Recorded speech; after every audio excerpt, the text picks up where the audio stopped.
Hello everyone. Welcome to Everyday Essential series of Shantha Lakshmi IAS Academy, where we are going to discuss the important topics from the Hindu and the Indian Express as in terms of the prelims perspective. So today let us discuss the topics from 9th July 2025, where we are going to discuss first about the Great Hornbill, and second about the Parag Rashtriya Sarvekshan, and third about the Admiralty Suit, and fourth about the Red Sea, and finally Germany country mapping. So starting with our first topic, Great Hornbill. So why we are discussing this Great Hornbill? See, this Great Hornbill is a bird which naturally lives in the evergreen forest or the moist deciduous forest. So these are its natural habitat of this great hornbill. But what happened in the Kerala state? In the Kerala, this great hornbill was sighted in the coastal area. This great hornbill was spotted in the coastal belt of the Kakampara near Eimala in the Kannur district, which is unusual sighting. This indicates the ecological degradation of this evergreen and the moist deciduous forest of the Kerala. So let's see about this great hornbill. So this great hornbill, also known as the concave cascade hornbill or the great Indian hornbill or the great pied hornbill. This great hornbill is the state bird of two states, that is Kerala and the Arunachal Pradesh. So the Kerala and the Arunachal Pradesh, both states declared great hornbill as its state bird. And it is distributed across India, Bhutan, Nepal, mainland Southeast Asia, and the Indonesian island of Sumatra also. And especially in India, it is distributed across the Western Ghats, and the Himalayas, and the northeastern regions. And especially in the Kerala, if we see the natural habitat of this great hornbill is the Silent Valley National Park, Neliyampathy, Athirapilli, and Aralan and Parambiculam places. But these are the natural habitat natural habitat of this great hornbill in Kerala, which are the evergreen and the moist deciduous forest. But the great hornbill was spotted in the coastal area, which is a concerning issue. And its IUCN status is vulnerable, and it is protected under the Schedule 1 of the Wildlife Protection Act 1972. Coming to the characteristics of this great hornbill is a social bird that it lives in a groups of around 2 to 40 members. So this is a social bird and it lives in groups. And these are mostly active during the day only. They're mostly active during the day and it feeds on the plants or the fruits. So that's why they are the herbivores or the frugivores. But occasionally they also feed on small mammals, birds, small reptiles, and the insects. So generally these are the herbivores or frugivores only. Remember this word only. But occasionally they also feed on the small mammals, birds, small reptiles, and the insects. And these are monogamous. That means they rely only on one partner and form long-lasting pair bonds. And while mating, they also make a loud duets called coke sounds. So this is about the great hornbill. And moving to a second topic, that is the Parag Rashtriya Sarvekshan 2024. So what is this Parag Rashtriya Sarvekshan 2024 and why we are discussing this? So this is an assessment survey of the NCRT, and the results of this Parag Rashtriya Sarvekshan 2024 were recently announced. So this Parag Rashtriya Sarvekshan survey replaced the National Achievement Survey of the NCRT, and this National Achievement Survey is conducting since the year 2001, and it is conducted by the NCRT, that is the National Council of Education and Research Training. And this Parag is the National Assessment Center, which is autonomous center, And this Parak is aligned with the National Education Policy 2020. So that's why we replace this National Achievement Survey with the Parak RS, that is the Rashtriya Sarvekshan, to align with the National Education Policy 2020 vision. That it evaluates the students' competencies in the foundational, preparatory, and the middle stages of their schooling. So it critically analyzes the foundational literacy and numeracy program of the grade 3 students, grade 6 students, and the grade 9 students also. Across the subjects of, it tests their competences in the language, in the mathematics, and in the science, social science, and also the world around us. So this Parak's assessment will assess the students based on the subjects, that is language, mathematics, science, social science, and the world around us. It analyzes the schools managed by the state governments, government aided schools, central government schools, as well as the private recognized institutions also. So this survey is conducted across the 781 districts in both these states: state government schools, government aided schools, central government schools, and the private recognized institutions also. And this test is conducted from, started from 4th December 2024, and it is a paper based approach with innovative OMR technology. So is used the paper based question paper, questionnaire, and evaluating them with the OMR machines. So these are the basic details of this Parak assessment survey. Now coming to the results. This Parak Rashtriya Sarvekshan results have been announced, and in that we discussed that they have assessed the students from the grade 3, 6 and the 9.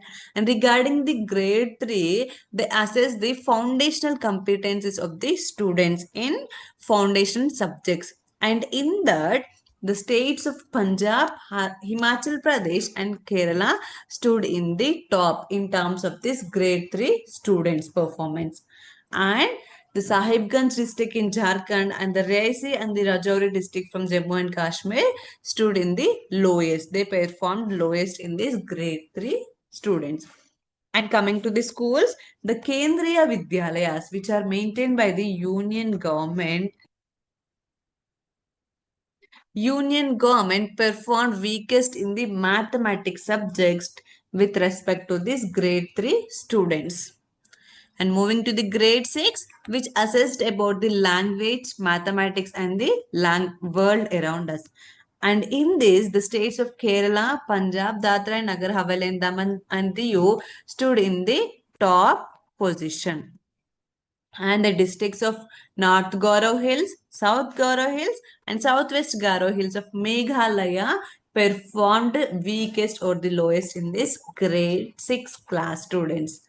And coming to the schools and the institutions, the government aided and the state government schools were performed lowest in the mathematics subjects in this grade 6 area. And moving to the grade 9, in this grade 9, they will assess the language, mathematics, science, and social science competencies among the grade 9 students. And in that, Punjab, Chandigarh, and Kerala states stood in the top position, and the districts of Shiomi of Arunachal Pradesh and Southwest Garo Hills and the North Garo Hills of Meghalaya performed lowest in the grade 9 category. And coming to the institutions, Kendriya Vidyalayas perform the best across all subjects in this grade 9, particularly in the language. So, whereas this Kendriya Vidyalaya in the grade 3, particularly in the mathematics subjects, perform lowest.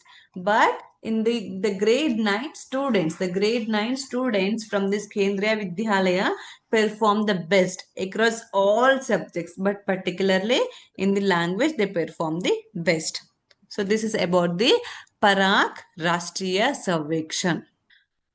And next coming about the Admiralty suit. So what is this Admiralty suit and why we are discussing this? See, on May 25, there was a shipwreckage or the ship sank in the Kerala coast, that is the MLC Elsa 3, which is a Liberian ship.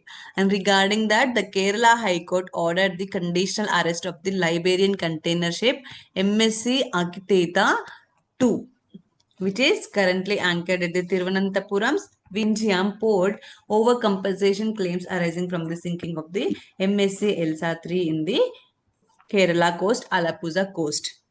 So on May 25, this MSC Elsa 3, which is a Liberian ship, sank in the Kerala coast. And regarding that, what our Kerala government did? The Kerala government filed a petition in the Kerala High Court seeking around 9,513 crore compensation from this MSC Elsa 3 ship owner.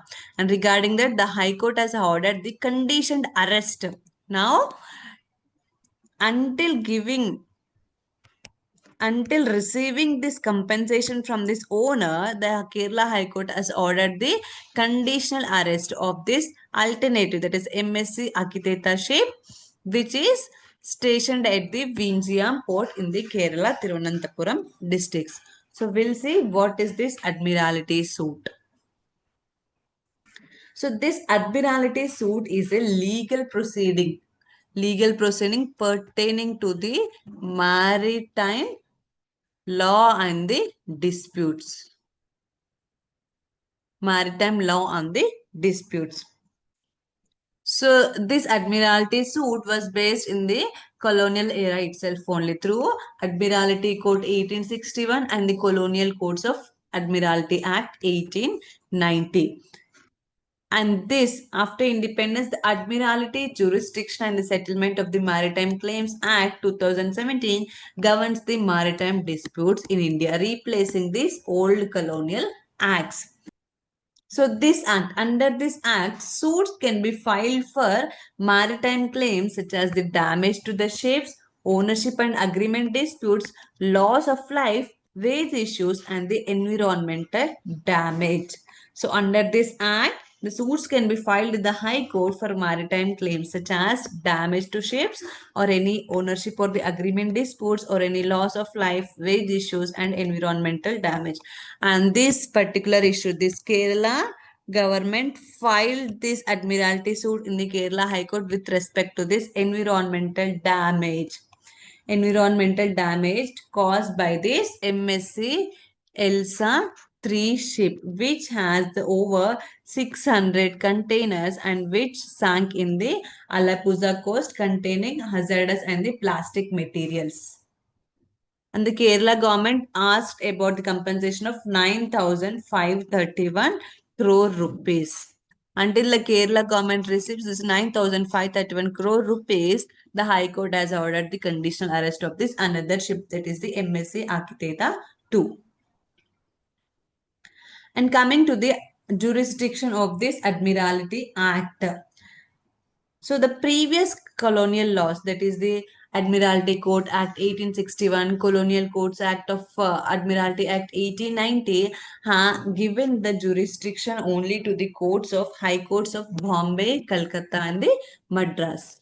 Then High Courts of Bombay, Calcutta, and the Madras only. Why? Because as there were only major ports in these areas only. During the British era, there were major ports like Bombay, Calcutta, and Madras in these areas only. So that's why they gave the jurisdiction of this admiralty suits to these high courts only. But this 2017 Act included or gave the jurisdiction to High Courts of Kerala, Karnataka, Odisha, Telangana, and Andhra Pradesh, in addition to these three courts, Bombay, Calcutta, and Madras.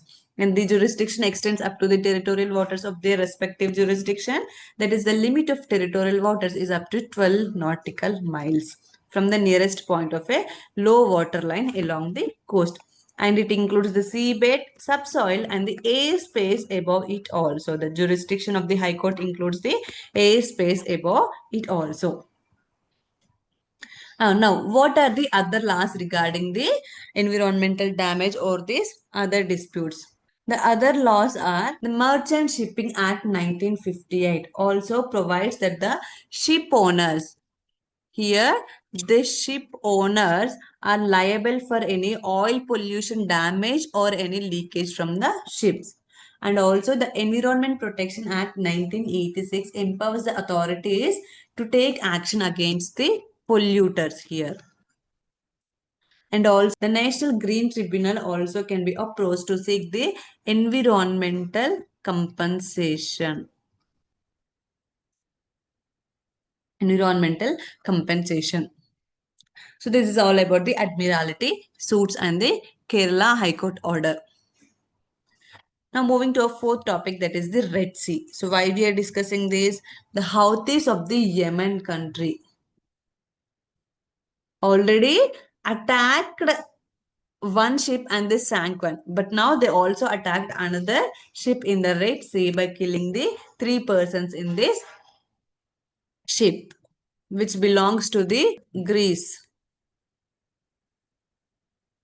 And this Red Sea is the marginal sea in the northwest of the Indian Ocean. It separates the Asia and the Africa.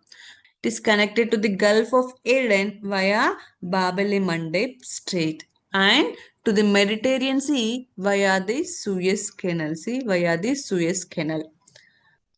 Coming to its bordering nations, those are the Egypt, Sudan, and Eritrea are situated on its west, and Yemen and Saudi Arabia on its east, and here northeast low. In the northeast it has Jordan and the Israel, and there is a northern split in this Red Sea, that is the Gulf of Suez and the Gulf of Aqaba. Here you can see this Red Sea is split into two parts, that is the Gulf of Suez and the Gulf of Aqaba.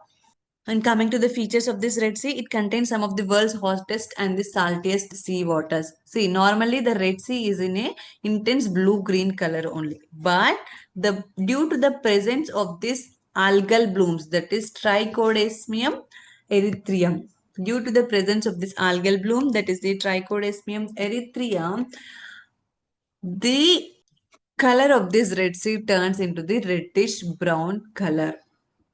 Reddish brown color, and no water enters the Red Sea from any rivers, and the rainfall over the Red Sea is scant, that is approximately 60 millimeters per year.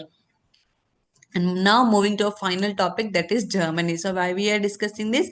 Yesterday we discussed about the Poland, right? The Poland has set up its border controls along the Germany and the Lithuania. So now we'll see about this Germany. So this Germany is also a country in the Central Europe like the Poland, and its capital is Berlin and its financial center is Frankfurt. And its largest urban area is the Ruhr. And coming to the borders of this Germany, see, here it is Poland, here it is Czech Republic, Austria, Switzerland, Luxembourg, Belgium, Netherlands and the Denmark. It also holds maritime borders of this Baltic Sea and the North Sea on its north. And the rivers, coming to the drainage of this Germany, the rivers Rhine. This Berlin is situated on this river only. Rhine flows through this Berlin, capital of Germany. The rivers Rhine, Elbe, Danube, Main, and the Oder flows through this Germany. Coming to the mountains, the Germany hosts the Alps Mountains, Ester Mountains, Black Forest Mountains, Adelig, Eiffel, and the Ore Mountains also. And one of the significant or the important fact of this Germany is that the Germany hosts the third highest number of the UNESCO World Heritage Site. It has total 54 UNESCO World Heritage Site, which is a third country. So what are the other two? Italy has the highest number of the World Heritage Site, and then after China has the third highest country having the UNESCO World Heritage Site. And now Germany is the third highest country having the UNESCO World Heritage Site. So that's all for today. Thank you.